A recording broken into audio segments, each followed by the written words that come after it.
Welcome to Prajapati bio classes. గత వీడియోలో భాగంగా మనం స్కూల్ అసిస్టెంట్ బయోలాజికల్ సైన్స్కి సంబంధించి ఇంటర్మీడియట్ స్థాయిలో మనకు బ్యాక్టీరియంలు, వాటిలో పోషణ విధానం ఏ విధంగా జరుగుతుంది అనేటువంటి అంశాలను వివరించుకోవడం జరిగింది. అలాగనే ఈరోజు మనం ఈ వీడియోలో భాగంగా మనం బ్యాక్టీరియంలలో ప్రత్యుత్పత్తి విధానం ఎలా జరుగుతుందో చూడబోతున్నాం. బ్యాక్టీరియంలు ఏకకణ జీవులు అయినప్పటికీ అవి తమ సంతతిని అభివృద్ధి పరచుకోవడానికి ముఖ్యంగా రెండు రకాలైనటువంటి విధానాల ద్వారా ప్రత్యుత్పత్తిని జరుపుకుంటాయి. కానీ ఇందులో కేవలం ఒక రకమైనటువంటి ప్రత్యుత్పత్తి విధానం మాత్రమే వాటి సంఖ్యను అభివృద్ధి పరచుకోవడానికి ఉపయుక్తకరంగా ఉంటుందని చెప్పుకోవచ్చు. సాధారణంగా బ్యాక్టీరియంలలో జరిగేటువంటి ప్రత్యుత్పత్తి విధానం ఏమిటంటే అది ద్విధా విచ్ఛిత్తి. అనగా మనం ఒక బ్యాక్టీరియం కణం విభజన చెంది రెండు పిల్ల బ్యాక్టీరియం కణాలుగా ఏర్పరచడాన్ని ద్విధా విచ్ఛిత్తిగా మనం తెలుసుకొని ఉన్నాం. అందులో భాగంగా మనం ద్విధా విచ్ఛిత్తి అనేటువంటిది అత్యంత సాధారణమైనటువంటి ప్రత్యుత్పత్తి విధానంగా మనం బ్యాక్టీరియంలలో చెప్పుకోవచ్చు.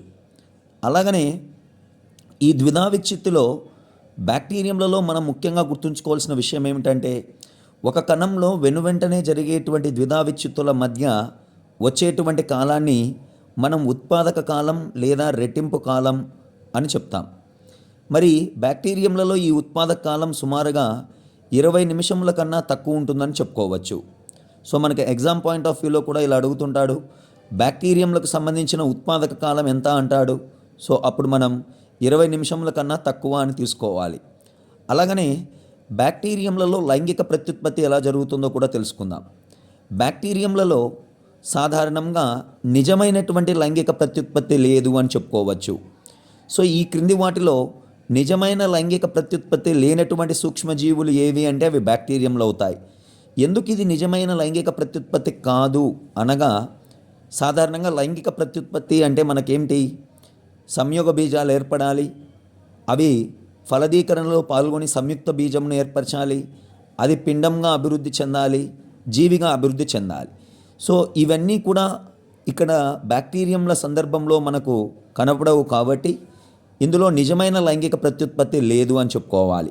కానీ లైంగిక ప్రత్యుత్పత్తి సమయంలో జరగవలసిన జన్యు పదార్థ వినిమయం మనకు బ్యాక్టీరియంలలో 3 విధాలుగా జరుగుతుందని చెప్పుకోవచ్చు.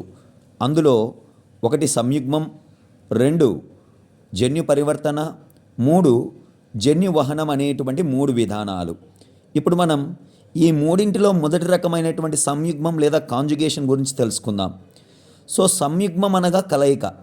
2 సజీవ బ్యాక్టీరియంలు దగ్గరగా చేరి దాతకణం నేరుగా డిఎన్ఏను గ్రహీత కణంలోకి బదిలీ చేసినట్లయితే ఈ రకమైనటువంటి లైంగిక ప్రత్యుత్పత్తి విధానమును మనం సంయుగ్మంగా పేర్కొంటాం.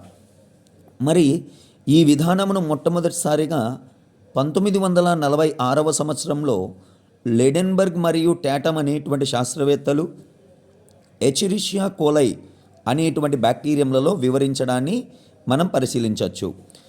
మరి ఇక్కడ సంయుగ్మం జరిగేటువంటి విధానాన్ని ఒకసారి మనం పరిశీలించినట్లయితే ఇక్కడ మనం ఒక డయాగ్రామ్ ఇచ్చాం, బాగా గమనించండి. సంయుగ్మంలో మొత్తం 2 బ్యాక్టీరియంలు పాల్గొనడాన్ని మీరు ఇక్కడ పరిశీలిస్తున్నారు. ఈ రెండిట్లో ఒక దానిని మనం దాతకణం లేదా F+ కణంగా చెప్పుకుంటున్నాం, రెండవ దాన్ని మనం గ్రహీత కణం లేదా F- కణంగా చెప్పుకుంటున్నాం. అలాగనే ఈ రెండిటికి మధ్య మీరు సంయుగ్మనాళం లేదా పైలస్ లేదా లైంగిక పైలస్గా పిలువబడే నిర్మాణాన్ని చూస్తున్నారు. అలాగనే దాతకణంలో మీరు ప్లాస్మిడ్ అనేటువంటి ఒక అదనపు జన్యు పదార్థాన్ని కూడా పరిశీలిస్తున్నారు. అంటే దాతకణం గ్రహీత కణంతో ఎలా విభేదిస్తుంది అని మనం పరిశీలిస్తే కింద మనం బాక్స్లో ఇచ్చుకోవడం జరిగింది. ఏ కణమైతే పైలస్ను ఏర్పరుస్తుందో దాన్ని మనం F+ కణమని, ఏ కణమైతే సంయుగ్మనాళం లేదా పైలస్ను ఏర్పరచదో దానిని మనం F- కణంగా చెప్పుకుంటాం. అలాగనే ప్లాస్మిడ్ను కనబరిచేటువంటి కణమును మనం దాతకణం లేదా F+ కణమని, అలాగనే ప్లాస్మిడ్ను లోపించినటువంటి కణాన్ని మనం F- కణము లేదా గ్రహీత కణంగా చెప్పుకోవడం జరుగుతుంది. మరి ఈ విధానంలో మనం పరిశీలించవలసిన ముఖ్యమైన అంశం ఏమిటంటే, ఎప్పుడైతే 2 సంయుగ్మ కణాలు దగ్గరగా వచ్చి సంయుగ్మ నాళంతో అంటిపెట్టుకుంటాయో అటు తరువాత ఈ సంయుగ్మ నాళం క్రమేపీ పొట్టిగా తయారై కణాలను మరింత దగ్గరగా చేరుస్తుంది. అటు తరువాత ఈ దాతకణంలో ఉండేటువంటి ప్లాస్మిడ్ ప్రతికృతి చెందడం ప్రారంభించి డిఎన్ఏను సంయుగ్మ నాళము ద్వారా గ్రహీత కణంలోకి చేర్చివేస్తుంది. అంటే ఇక్కడ మనకు ఒక దాతకణము నుండి కేవలం ప్లాస్మిడ్ యొక్క ప్రతికృతి కారణంగా ఏర్పడినటువంటి డిఎన్ఏ నకలు మాత్రమే వెళ్తుంది. అంతేకాని జీవ పదార్థం కానీ ఇతర నిర్మాణముల యొక్క మార్పు అంటే బదిలీ కానీ ఇక్కడ జరగడం లేదన్నట్లు.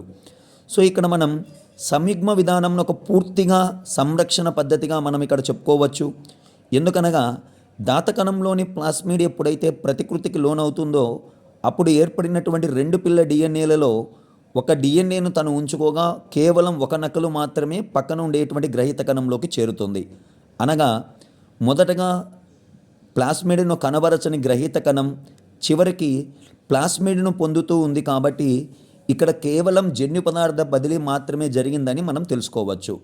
కాబట్టి బ్యాక్టీరియంలకు సంబంధించి ప్రత్యుత్పత్తిలో భాగంగా అడిగేటువంటి ప్రశ్న విధానాలు ఎలా ఉంటాయంటే, బ్యాక్టీరియంలలో అత్యంత సాధారణంగా జరిగేటువంటి ప్రత్యుత్పత్తి విధానం ఏమిటి అని అడుగుతుంటాడు. అది ద్విధా విచ్ఛిత్తి. బ్యాక్టీరియం కణాలలో వెనువెంటనే జరిగేటువంటి ద్విధా విచ్ఛిత్తుల మధ్య వచ్చే కాలం ఏమిటి అని అడుగుతుంటారు. దాన్ని మనం రెట్టింపు అయ్యే కాలం లేదా ఉత్పాదక కణంగా పేర్కొన్నాం. ఈ కాలం సుమారుగా ఎంత ఉంది? 20 నిమిషముల కన్నా తక్కువ అని చెప్పుకోవచ్చు. అలాగనే నిజమైన లైంగిక ప్రత్యుత్పత్తిని కనబరచని ఏకకణ సూక్ష్మజీవులు ఏమిటి అనగా అవి బ్యాక్టీరియంలో అవుతాయి. సంయుగ్మ విధానం ద్వారా గ్రహీత కణం దేనిని పొందుతుంది అంటే ఇది కేవలం దాతకణము నుండి జన్యు పదార్థమును మాత్రమే స్వీకరించడాన్ని గమనించాం.